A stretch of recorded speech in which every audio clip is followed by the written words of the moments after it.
Okay, there we are. Good. Ahoy, ahoy, ahoy out my junk. Welcome. My name is Ike. This is switzerland.playit. It's Thursday and another day in news about games, shows, pop culture, and movies. It was a lame 24 hours, the last 24 hours, so I don't know how to feel about those news I have for you today, but there we are. Every day, Monday through Friday, 10 a.m. Eastern, I try to bring you interesting, annoying, maybe exciting news in games. And we are not going to waste too much time. Also, I slept very bad. So forgive me already with my bad reading. Beard level bad. Yeah, Thursday. Yeah, yesterday I said it was Tuesday. Nobody corrected me, so I guess nobody cares what day it is really. I care for this one though, and I didn't know about that, despite being kind of a Squaresoft, Square Enix fan. I didn't know about this issue at all. Too much Swiss blow. Swiss blow? What the fuck is Swiss blow? What the heck is Swiss blow? Anyway. Before it was Square Enix, Square collapsed when Final Fantasy boss Hironobu Sakaguchi left the company, says composer Nobuo Uematsu. The situation at Square was awful after he quit. Square was legendarily troubled in the years immediately leading up to its 2003 merger with Enix, and a big part of those troubles came down to the financial failure of Hironobu Sakaguchi's CG epic Final Fantasy The Spirits Within. Sakaguchi resigned from the company before the merger went down, and according to the fellow Final Fantasy legend Nobuo Uematsu, Square just wasn't the same without him. Yeah, I remember that movie because that was one I very much anticipatedly waited for. I find it interesting. It's not like most amazing movie out there, for sure. But I kind of like it. Mainly because it was one of the best CGI, complete CGI movie. With all the facial expressions, hair, effects, and everything looked like super amazing, high quality.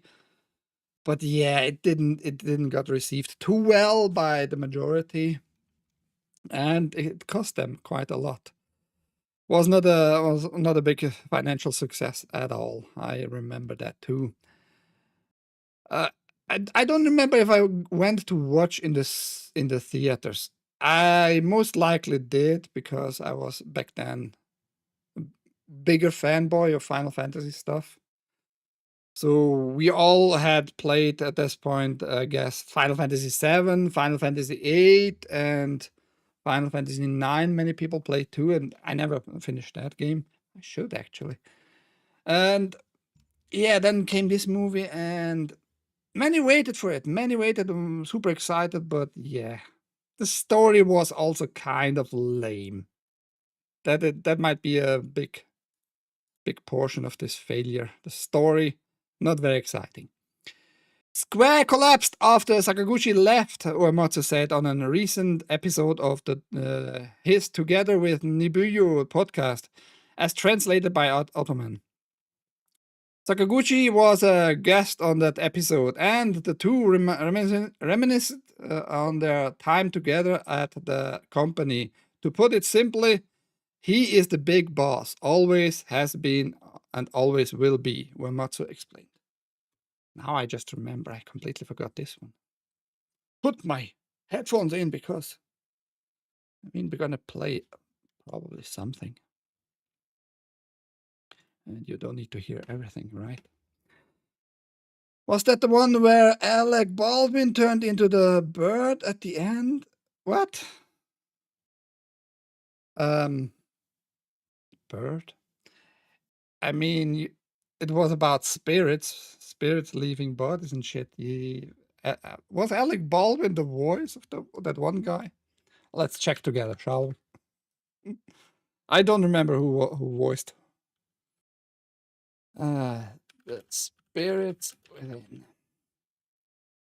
It was Alec Baldwin. Holy shit! I mean, I watched it only in German, so yeah.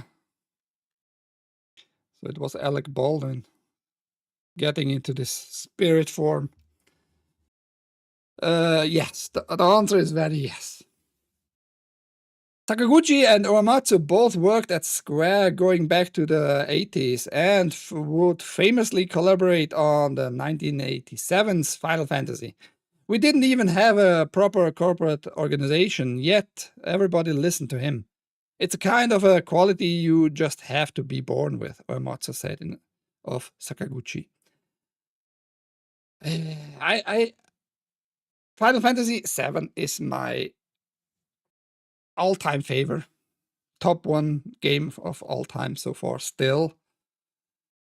And yeah, a big part is actually the soundtrack of this game and Uematsu. And Sakaguchi did amazing work in Final Fantasy VII together. Little story in a second here about Uematsu. Maybe Sakaguchi isn't aware of this, but the situation at Square was awful after he quit, Uematsu said. He left and the organization suddenly collapsed. I thought to myself, oh no, I should get away from here. Of course, Sakaguchi was something of a figurehead of Square's troubles at the time, since the Final Fantasy film that he helmed ended up being something of a financial disaster, one so substantial that it delayed the already planned merger with the Dragon Quest publisher Enix. Sakaguchi resigned from his position at Square in 2001, though he'd continued to be credited as an executive producer on various Final Fantasy games until 2003. Ahoy haste! Good to see you too. Uematsu himself left Square by then properly rebranded as Square Enix in 2004, working as a freelancer ever since. He's composed a few tunes for his old employer since then, but he's had a far more prolific contributions to projects like Blue Dragon, Lost Odyssey, and Fantasian, all of which were developed by Sakaguchi's studio Mistwalker. Yeah, I don't remember if I heard this story, how it went down, but it's a good reminder, nonetheless. And little story about Uematsu. In 2018, he was actually scheduled to play with his band. He has a band, I forgot the name of the band. In Berlin, Germany. So I got the ticket right away, packed my 2 original soundtracks from Final Fantasy VII and 8. And I think a day or 2 days before I flew to Berlin, they canceled this little concert, which was a big fucking bummer. I couldn't give back the tickets, so I went still to Berlin and just went to museums. Was fine, but it was a big bummer. I really tried to get a hold of him, say hi, get some signature on my soundtracks, but it didn't happen. It was about his health, so he was not in good shape. I think he's better now. Yeah, very, very unfortunate. 2018 that was. What a bummer. And it was like a small concert, by the way. I got the tickets, at least I got the price back, the money back for that event itself, for the concert. It was very small, maybe like 150 people, a little hall, little theater, or whatever it was. What a sad day. Is it gonna be a sad day for Fantastic Four? We got a new trailer. I want to watch the trailer with you just to fill in about 2 minutes. and comment what we see right now, you know. I don't think it's gonna be super pleasant for everybody, but visually, I've already watched it. Visually, at least, looks amazing. Actually, visually, it looks amazing, but yeah. Famous around the world, please welcome the Fantastic Four. I like this 60s, 70s like style of the whole environment, the whole world of the whole city, clothing, And the Thing. fashion. What time is it? Say the thing. That's not really something I say. It's clobbering time. That's just in the cartoon. Never late for Sunday. I think this Fantastic Four, this choir singing, is very well received by many people, at least. I mean, I don't care too much for that part. I want the movie to be good, but yeah, I'm gonna tell you why I don't think it's gonna be a mega success. But visually, they tried to do something very well, you know. I herald his beginning. But here comes the first little appearance that turns a lot of people off. The female Silver Surfer. She looks just, yeah, pretty lame overall. Pretty lame. And I don't care for the actress. The actress also doesn't look super hot or anything. Her forehead is big and her chin is too thin. Looks awkward in my eyes. Practice. What is that? Get us out of here, man. Hold on. But they try to make everything look pretty epic, and it looks quite nice. We at least I can agree on that. I can admit that, you know. Ahoy, Godzilla. She will ride a cosmic dildo. I don't think so. This is retarded. If anyone watches this, they are.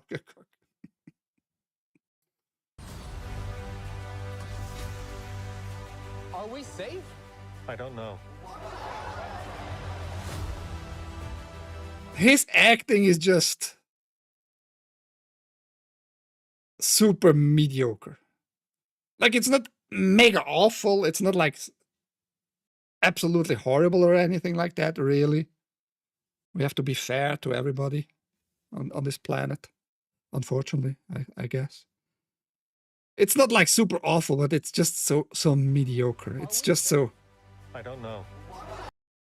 This line everybody could say. Everybody could say.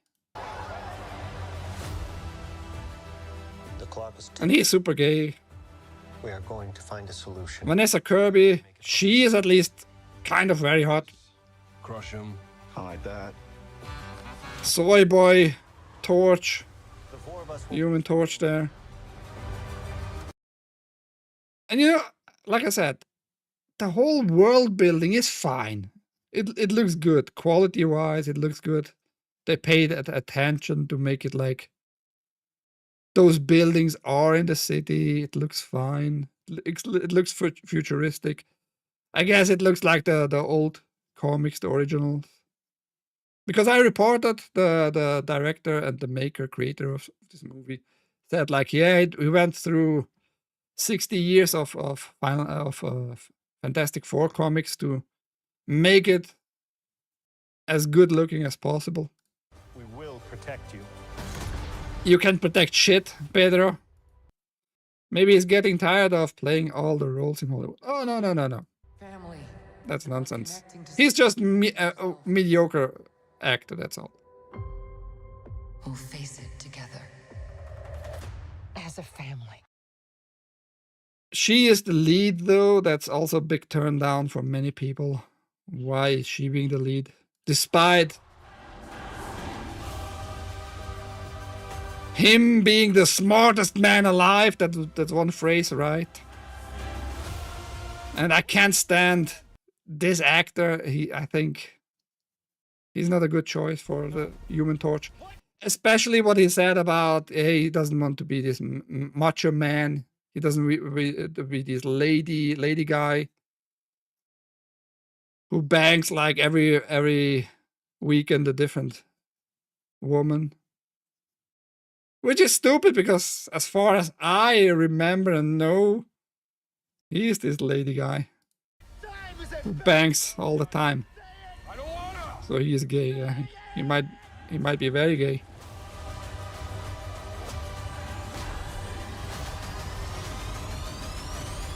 And even the effects, they are absolutely fine. That works for me. Yeah, but Pedro Pascal, female lead. I don't know what to think about the female lead. Soy Boy Torch and female Silver Surfer. It has quite a few red flags for me. I mean, I'm not gonna go watch it in theaters. But besides those points I just told you, the movie has to be a success. Otherwise, Marvel not looking good for this year.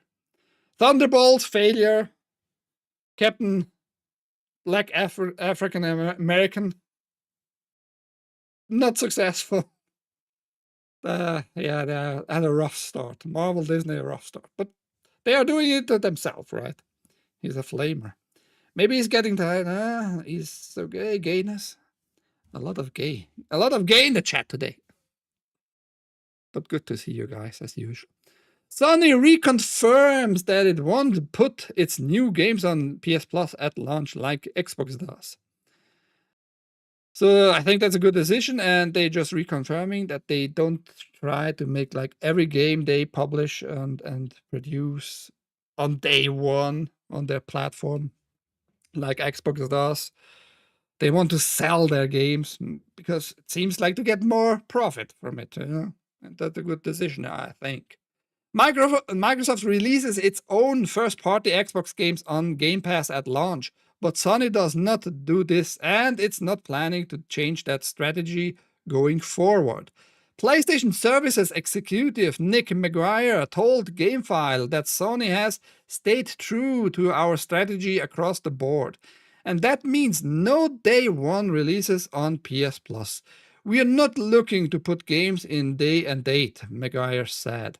Back in 2022, PlayStation boss Jim Ryan, who has since left the company, said that the virtuous cycle of Sony's business plans for gaming would be broken if Sony launches its new games into PS Plus.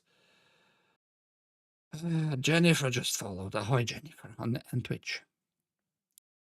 The level of investment that we need to make in our studios would not be possible, and we think the knock-off effect on the quality of the games that we make would not be something that gamers want.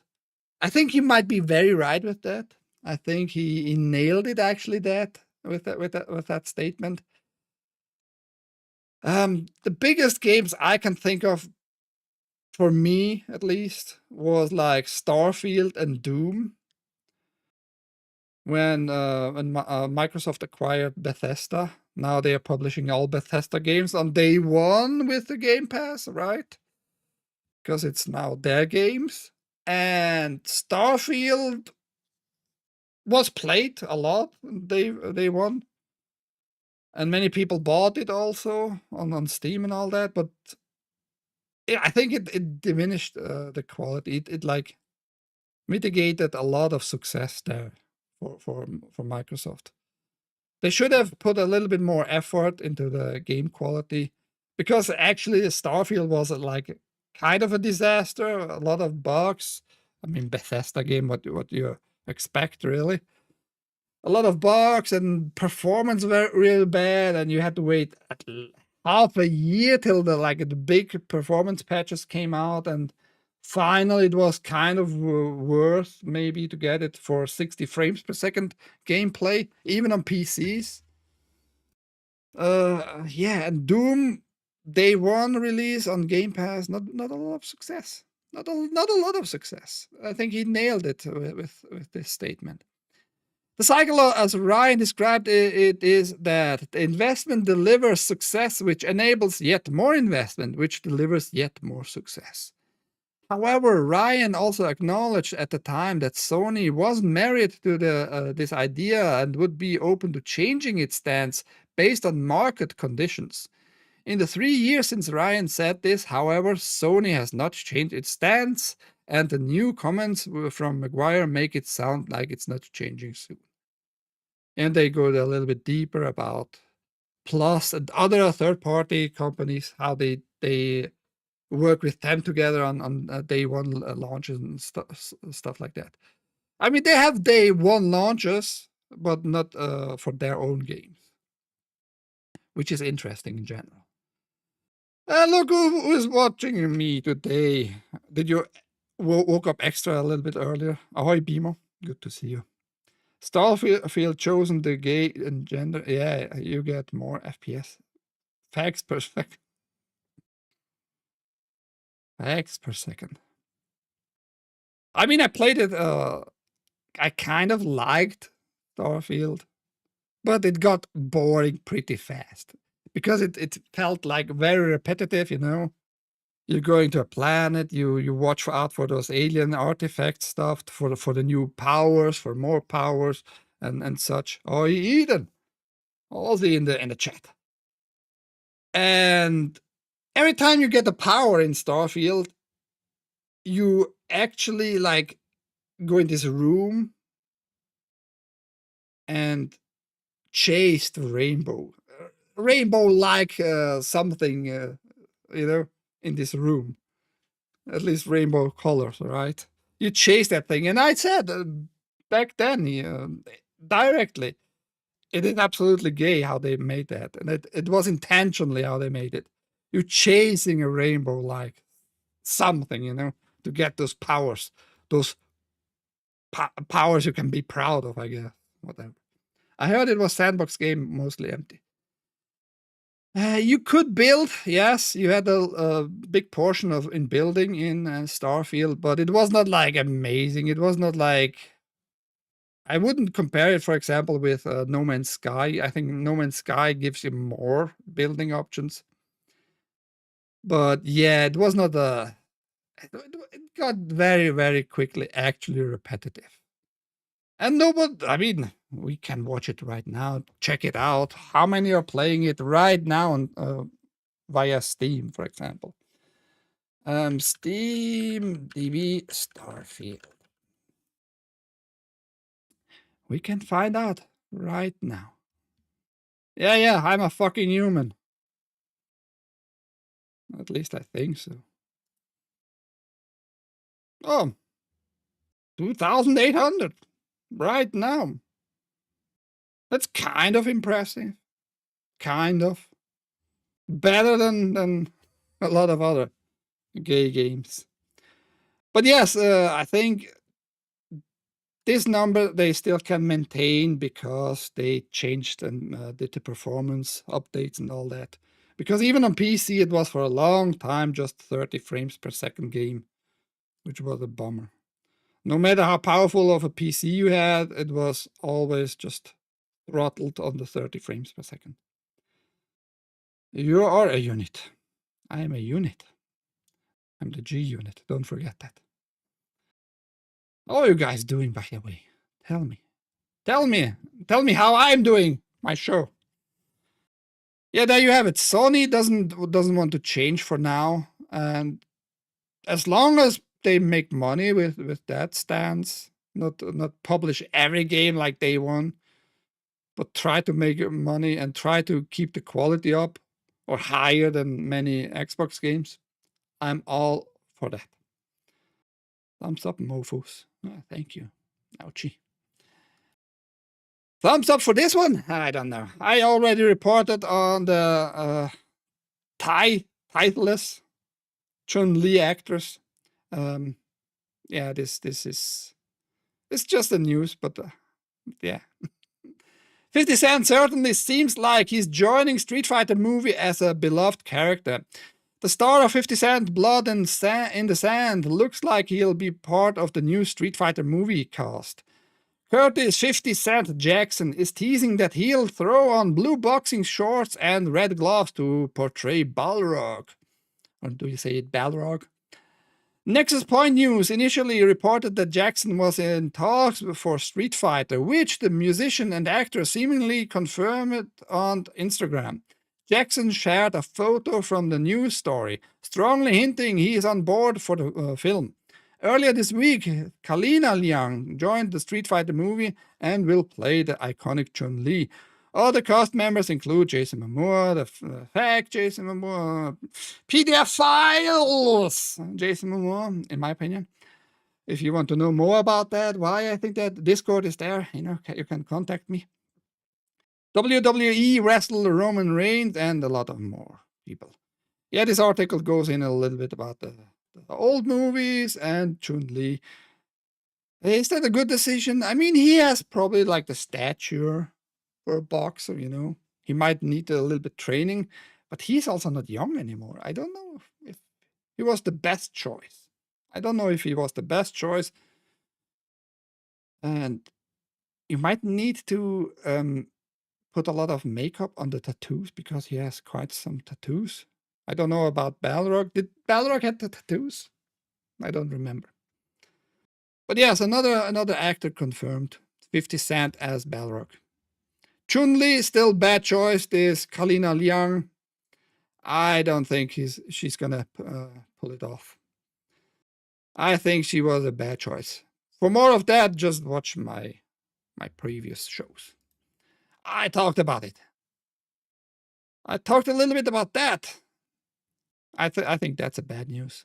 I think I don't like that. 007 First Light could feature live service missions in the vein of Hitman. As IO Interactive teases, you could expect that we'll be applying some of our learnings from World of Assassination to Bond. Hitman developer IO Interactive hints that there's a good chance 007 First Light could be getting some live service elements of its own, following in the footsteps of World of Assassination. And everybody who watched with me the trailer, or you can watch it now, I guess. The links all down below, by the way, for every article I'm talking about, as usual. It looked like a lot of Hitman, if you ever played Hitman, the newer Hitmans, absolutely looks like that because it's pretty much the same developer, right? But if I hear stuff like live service, that always means just internet connection required to get something more from your game. And they play it off here like, yeah, it is not otherwise possible because we can't just make a randomizer in the game, for missions. Once we publish a live service mission for Hitman and you miss the opportunity, you miss the time frame, it's gone forever. It never will be come back, blah, blah, blah. Just try to make it more appealing. I think you're just wasting server resources just to make a randomizer external. And they are pulling that off again, probably with this new Bond game. I myself think the game, what we saw so far in the announcement trailer, looks fine. I actually kind of liked it. But hearing about live services already now, that is a turn off for me. Oh shit, yeah, 50 Blood and Sands is my favorite 360 era game. Holy crap. That's interesting to hear, Haste. I didn't have like a lot of favorite 360 games. I mean, Halo was there. Halo 3 for sure. But I played mostly on my 360. What was it actually? Besides Halo? Dead or Alive. Probably Dead or Alive was probably the most other played game on it. Was it 4 or 3? Must have been 3. Jiggly physics. Dead or Alive. Better than ever on the 360. EO Interactive does a good job. Oi, Hailjack. I like the PS4 5 Hitman games. I mean, the games are good. Don't get me wrong, but always when they talk about live services, that means some portion of games, when the service is not being delivered anymore, is just gone. And we had discussions the last few days in social medias about preserving games. There was an initiative in Europe, in the EU. I'm excluded actually from it, where Stop Killing Games was the initiative, and they needed like 500,000 signatures, I think it was. And now it was pulled off. Side Scrollers tries to get their hands on the guy who created the initiative. And the thing about it was, after it was pulled off, outrage and about many were not happy in it. There was one guy called, I think, Pirate Games or something like that. His company, he was a one developer company guy. He said, like, yeah, this initiative is bad because how will you make online games work with this initiative? And the initiative had like words like reasonably make like games work after they were pulled off of the service. Reasonable play. That means if there's an only online game like World of Warcraft, like League of Legends, and all those battle royale and online only games, of course there is not a reasonable method to implement already in the code version of the game as a single player game. That's not reasonable for World of Warcraft, for example. A big portion of that is playing with others. Not a big portion, it's that portion actually, right? I got a big story about that. We're gonna hear more from the creator of the initiative this week, maybe next week, mainly on side scrollers. Keep an eye open for that. A lot of people liked the Gears of War games on Xbox. I played the first one through. It was fine, but nothing I keep in my memory.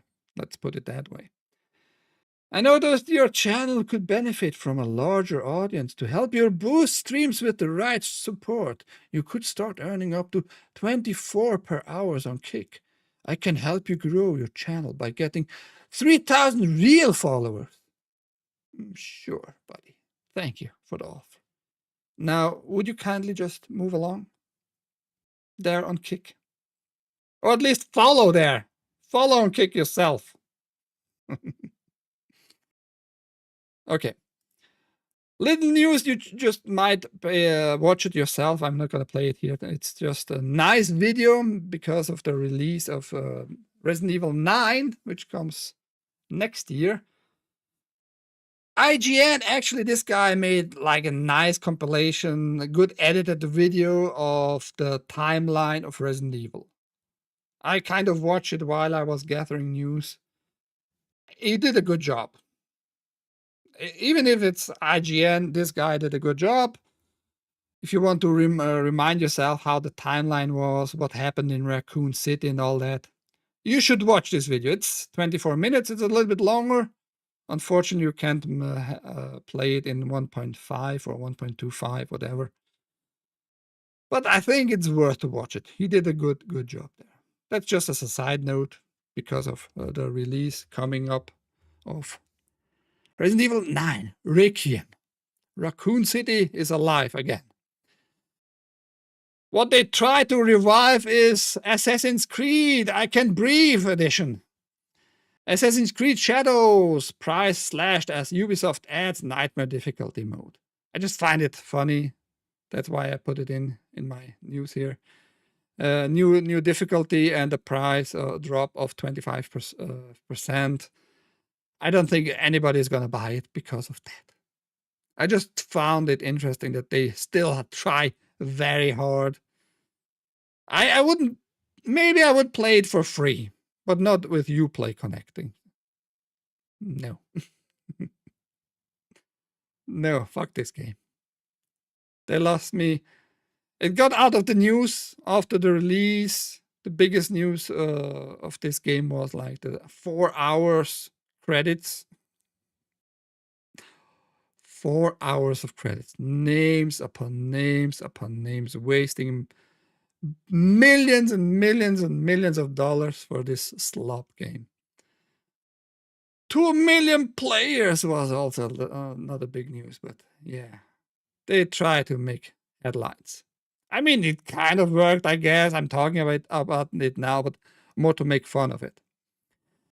In SS Apollo Creed George Floyd edition. Sure, Godzilla. Main attraction time! I think like I said, it was like a more lame-ish 24 hours. Last 24 hours. I picked this one as my main attraction of the day. Was that a bad choice? Who knows? Let's read it with bad English. Upcoming sci-fi action RPG, The Expanse, Osiris Reborn, isn't just inspired by Mass Effect, but Baldur's Gate 3 and Souls-like, and it's even a little bit similar to Persona 5. Yeah, just put everything in it. Just put everything in it. It might be a success if we just put everything in it. All those games had big success. Just put everything in it. I don't think that's the formula for success, but it might be good. I don't know. Nobody played it yet, right? The biggest reveal for me this summer Game Fest was The Expanse, Osiris Reborn. I binged multiple seasons of the TV show on Christmas break to catch up with my housemate, and after its cancellation at Amazon, I resigned myself to never getting to see more of that brilliant sci-fi universe. It was brilliant. I liked it overall. Too much politics, though, after season 3 mainly, but it got like obvious in season 3. It began this too much politics instead of focusing on this alien technology, the proton molecule. But yeah, after season 5.5-ish, and we'll never know what's gonna happen, right? Which is a shame. But after that surprise trailer and its obvious Mass Effect feel, I'm filled with excitement, especially because the creative director says Commander Shepard's adventures and other RPGs like Baldur's Gate 3 and Persona were inspirations. I don't think they're not even close to similar. That's weird. Like all 3 games or franchises. Like Mass Effect, I liked 1, I loved 2, 3 was okay, never played Andromeda. I had bought it at one point, but no, I don't know why. Baldur's Gate, I haven't played it, neither 1, 2, or 3. Persona, I'm zero interested in that. Persona 5, big in the news right now, you know. But yes, they have completely vast different stories, vast different styles of games. I mean, weird that you make an inspiration of all those 3s, right? One big part of our Expanse experience is conveying that space is a very dangerous and unwelcoming place to be, Alexander Michelin tells CNET. There's a lot that can kill you in the show and books. A G-force-induced stroke while engaging in space battle, the alien proto-molecule, running out of oxygen, other people, and a whole host of mishaps that could befall you. Yeah, I mean, the human body is not made for space. That's why we are on this planet. That's why we are made for this planet, man. We have actually nothing to search in space. For our credit scene, are you yes. Yes. Craig from Side Scrollers published like the credit scene on X. He got like millions of views on that garbage. But of course they didn't watch all the whole thing. But he just wanted to show like, here's a game, cost millions and millions of dollars, no success really. 4-hour credit scene, that's why, because you pay too many people for mediocre games. And I think Expedition 33 has like 5 minutes or 10 minutes credit scenes. You know, like just old schoolish, you know, old schoolish credit scenes. Yeah, 4 fucking hours. That's crazy, isn't it? Was pretty impressed overall with the show. Expanse, yeah, you loved Expanse. I know that. I remember that. Ouch, my junk. I try to remember my boys out there. I love Persona 3, 4 was good. 5 is too silly. I never played one of those. I have just zero interest in those, which is weird because I'm kind of a Japanese fanboy, kind of, right? I love Japanese games in general, but the Persona series, zero interest. I'm more of a Shin Megami Tensei fan than the new Personas. Never played those either. Part of the game I'm most excited for is being a belter. You can choose an origin between the exploited asteroids dwellers, the stuck-up Earthers, or the technologically advanced and ideological Mars-born. Apparently, your origin will affect how others react to you, but you also get a chance to choose which side of the political web you want to be on, so you could betray your people. I'd never betray the belt, though. This guy, this writer or girl, I don't even know. I don't care for the writer. Izzy van der Velde. Izzy van der Velde. Could be a woman. I don't know. Izzy? No, it's a guy. Izzy van der Velde. Let's see. Does he have pronouns? What do you think, guys? Does he have pronouns? You never know with those people. Yeah, I said it. Those people. Does he have pronouns? I'm going to wait a little bit in the chat. Does Izzy van der Velde have an X pronouns in his bio? Is he gay? he might be gay. Izzy is gay. Maybe. I don't know. Haste says yes. More opinions? If yes. I mean, he looks kind of Arabic in this little picture here. Much pronouns. He might be a gay Arabic. Who the fuck knows? Sure, why not? Let's go find out. Oh, yeah. Holy shit. I didn't know. I didn't know, man. But yes, that tells me a lot about Easy gay. Easy gay. Easy very gay. I mean, pronouns, he doesn't have pronouns, though.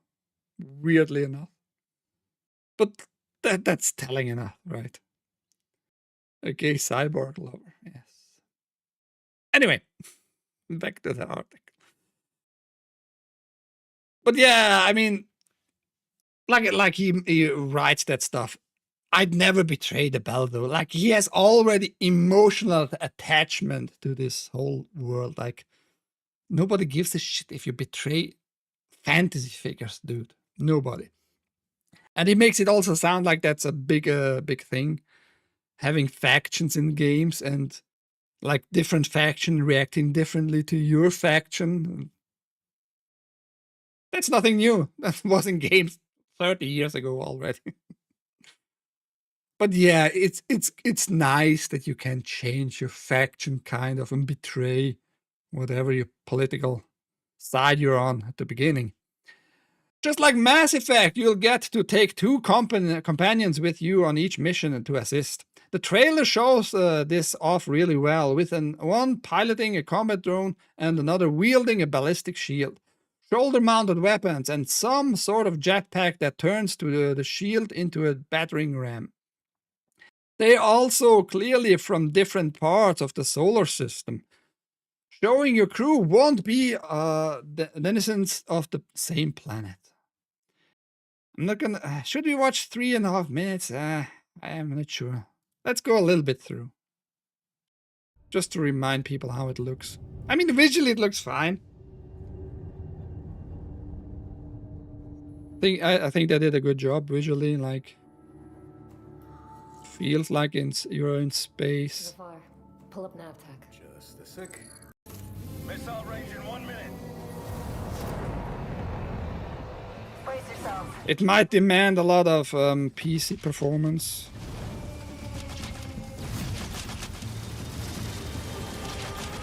And in the show, you had quite battles here and there, you know. Zafar, did you get a signal? After the large haul down this corridor, they shut down this part of the facility. The question is that gameplay? Probably not. Fast. I think there was one portion that most likely is gameplay. Where they went down a ramp.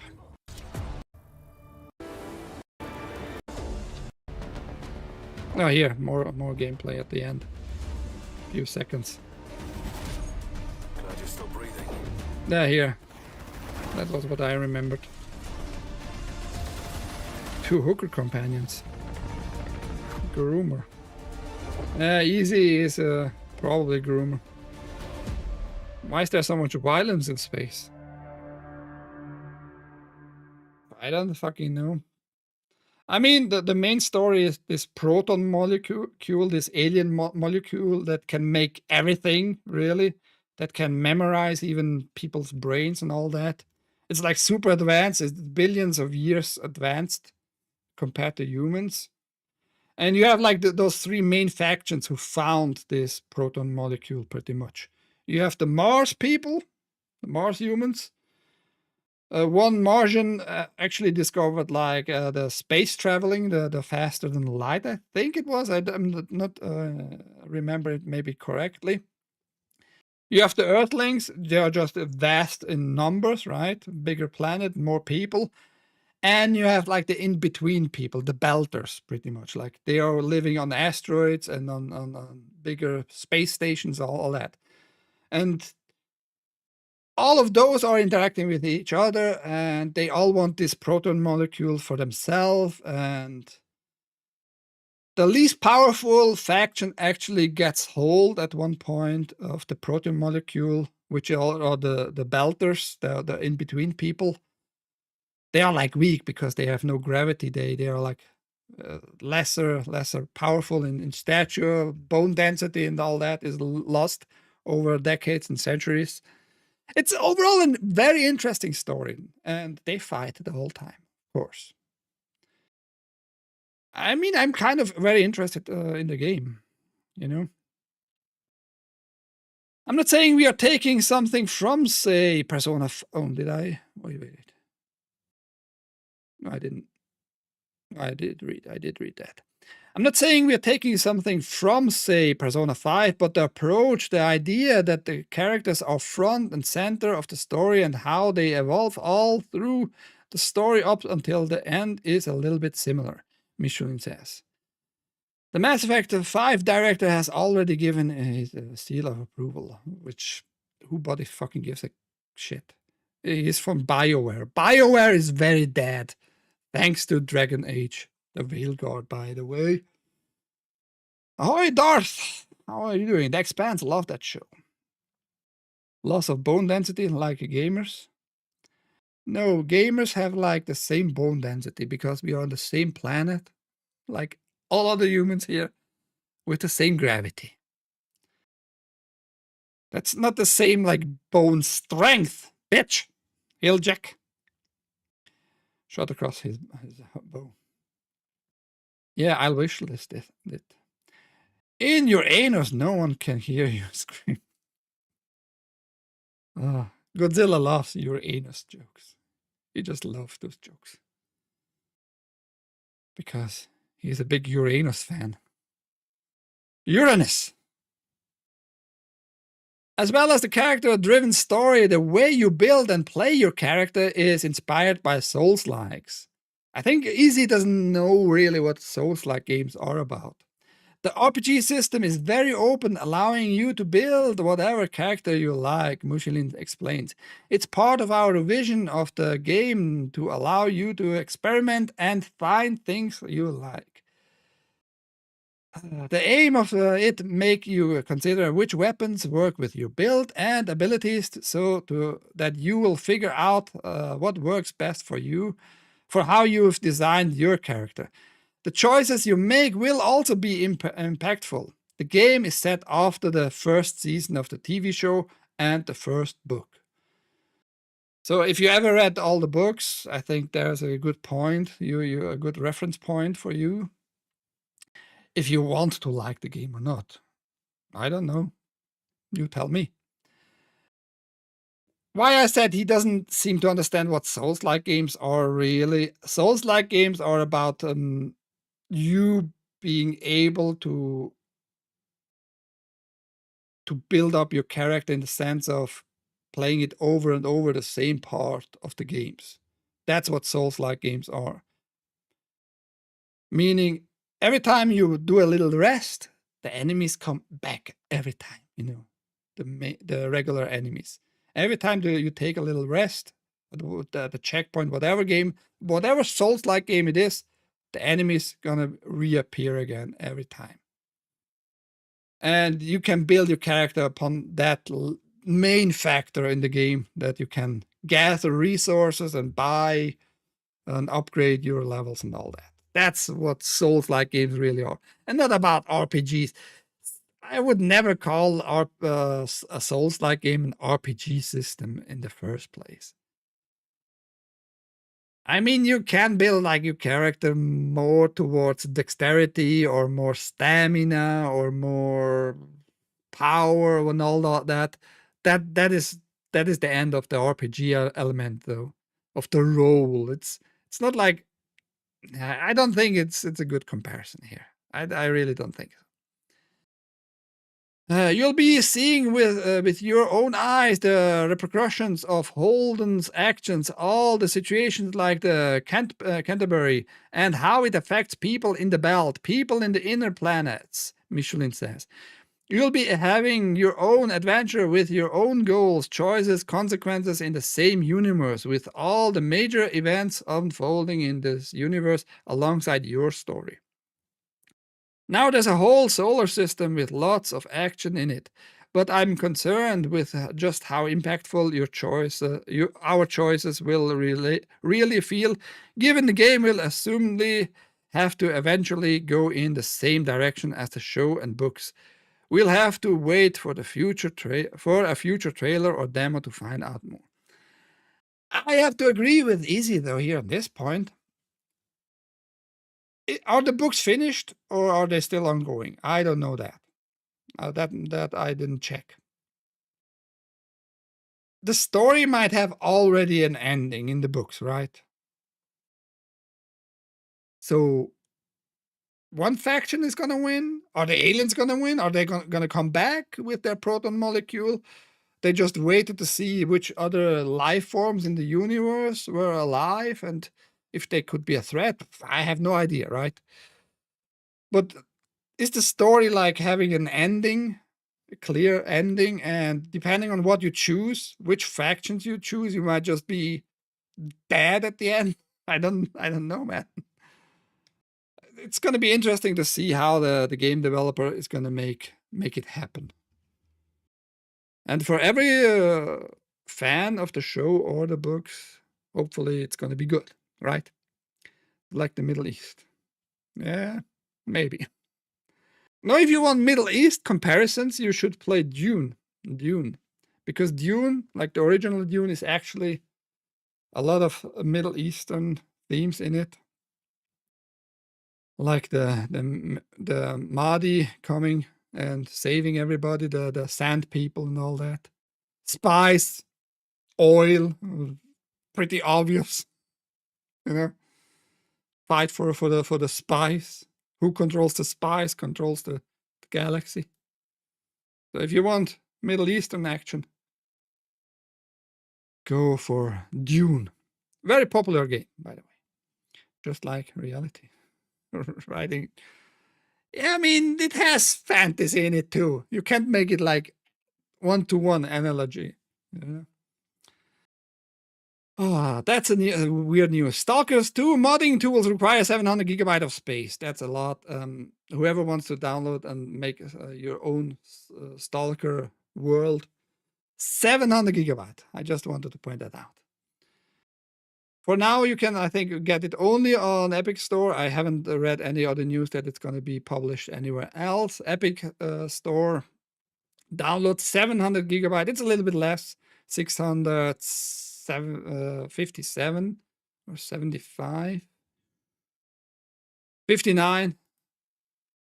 So yeah, I don't think it's going to be very, very much used because Stalker 2 just came out, bad performance, a lot of glitches, AI not really, really good, and it vanished. As many other games were like long awaited, just out of mind. But here you can make your own now, Stalker 2, with the whole toolkit, 700 gigabyte. That is crazy. Even if you are like me, having like terabytes of storage space free. Why, man? Why is that? Can't you make with all the game assets you're having in the main game, which are about 150 in the base game, 150 gigabyte? Couldn't you do it with that? Weird. Xbox 360, by the way, everybody got a little update after, what, 20 years? Yeah, there you go. They removed a lot of stuff. They just changed a little bit the front. Other than that, there's no way it's going to be anything else. But yeah, there you have it. Xbox 360, after almost 20 years after the release, got still one update. Are you Lego fans, everybody? I'm going to go through the news at the end here. X-Files. I love X-Files, by the way. Got a Lego set. So if you have too much monies, go buy X-Files Lego set. I mean, it looks kind of interesting. Little spaceship, one alien, Fox, and Scully. the underground FBI office there. Kind of cute. Kind of cute. Every Eden wants that. I'm not gonna lie. I would buy it if it would be like $20, but I'm thinking it's gonna be more. Does the article says about the price? Anything? I didn't read. Just found it an interesting release. I don't see prices here right away. But it's gonna be probably like $60, $70 or some crap. It's Lego, right? Something nobody wants, but I find it interesting that they make a little article about it. Marvel's Thunderbolt is getting 4K Steelbook edition next month. Yeah, whatever. I haven't played this one. I want to play it. But Hellblade 2 Enhanced finally gets a PS5 release date. Here's what those enhanced features do. Mainly, you get finally a performance mode, which makes the game play in 60 frames per second. Might be interesting for PlayStation 5 players. Love the first game, but yeah, finally you got an enhanced edition for your PS5. Last news, and we are done, everybody. We are done then. I want to remind everybody about the Switch 2, because Switch 2 successful.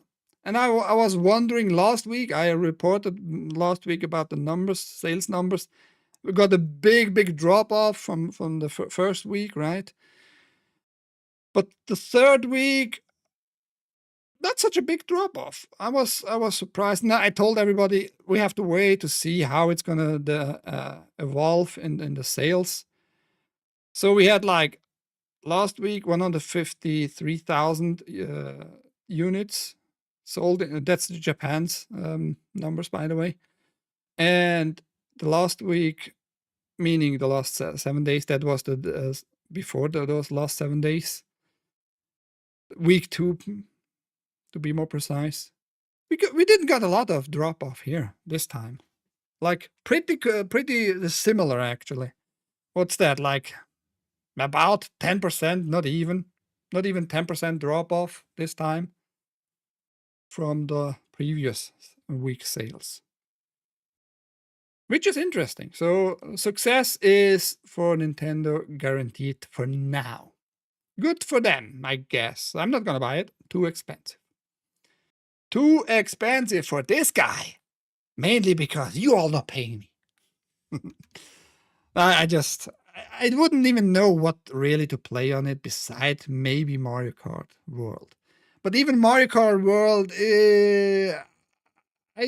whatever I saw so far, not my thing, man. It's all nice and such, you know, you can write this whole world, but Zelda, for example, is not in this world because it's the Mushroom Kingdom. I'm gonna bet though they're gonna put Zelda in a DLC, in a paid little add-on, whatever they're gonna release, maybe in 2 years from now, because it's gonna be a selling point, right? They told us, nah, we're gonna stick to our Mushroom World. Everything only what is in the Mushroom World you're gonna see in this game. But I bet they're gonna change. I bet they're gonna change in 2 years from now. I bet they're gonna make maybe an enhanced version or also a deluxe version, who knows. But they are somehow gonna put other characters from the Nintendo franchises, IPs into Mario Kart World. Otherwise, I think they're gonna miss a lot of money.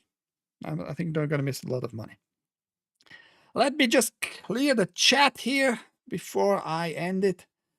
Has AI affected gaming in any way? Yes, AI has affected the gaming in a lot of ways. Many small developers have the opportunity with AI to create like arts, for example, music and all that. So, and AI is gonna evolve more opportunities for small creators, you know. And even in coding, sooner or later, the AI is gonna be smart enough to make like good codes, you know. But we have to wait for that, maybe like 2-3 years from now, for good AI coding. Other than that, it's going to be used for artistical creation, mainly probably in music and just still pictures for now. It's a bit meh, but like I have a vast X-Files collection. Well, had. Oh, you had to sell it or some shit like that, Eden? I have like the Blu-ray collection beside the last season. I still should get the fucking last season. No probings. I feel ripped off. I mean, it's Lego. You somehow can make probing happen. It's fucking Lego, Godzilla. The flashlight, fine. Dude, try turning the lights on. Has anyone hooked up an IV and goggles the game all day? I don't know. Probably not. Nintendo has too many mindless fans that will buy anything to throw at us.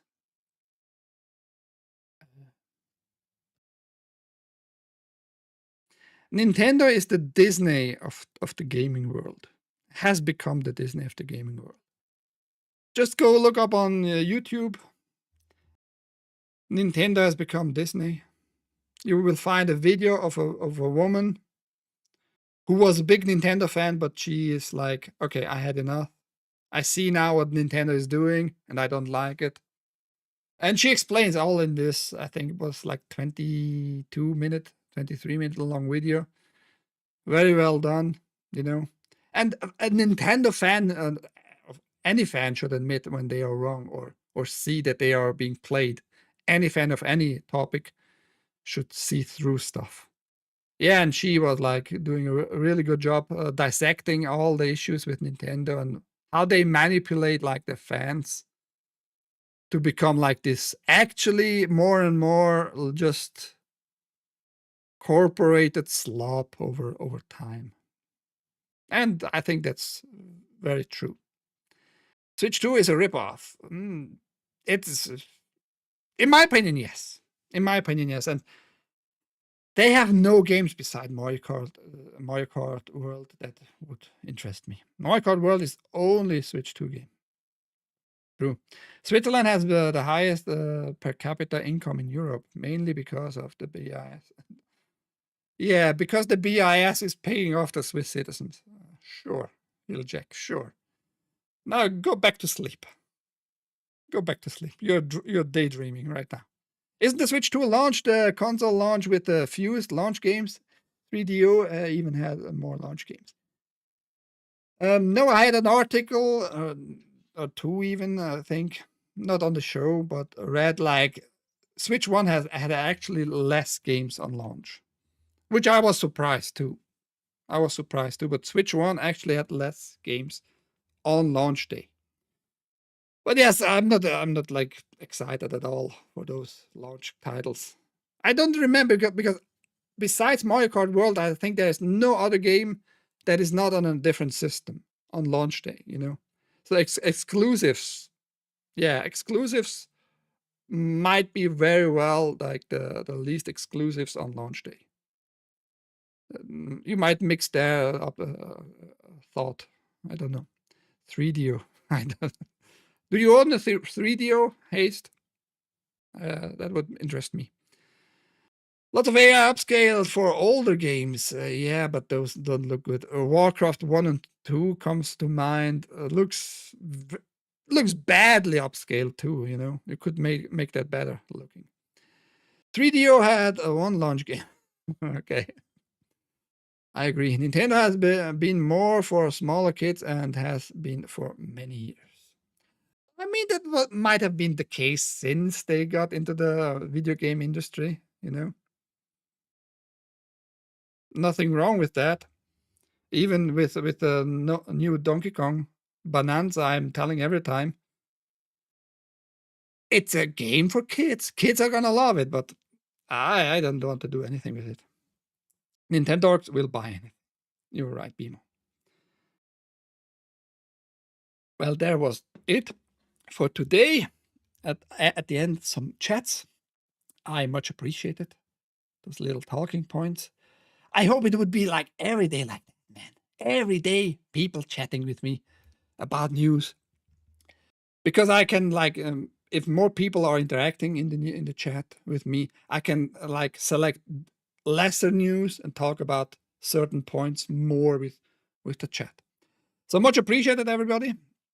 I hope you have a great fucking day, because Thursdays should be great.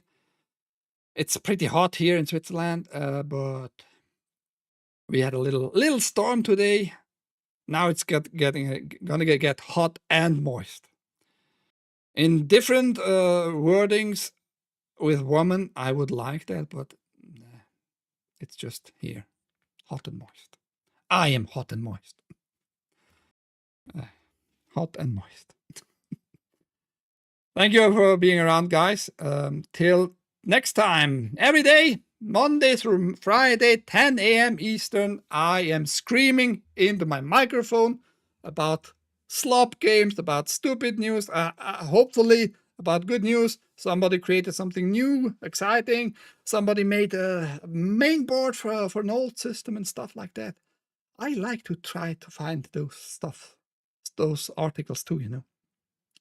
So have a good one.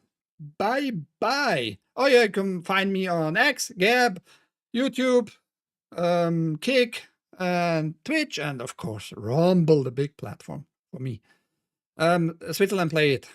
Go search for it. Links all down below. Bye-bye.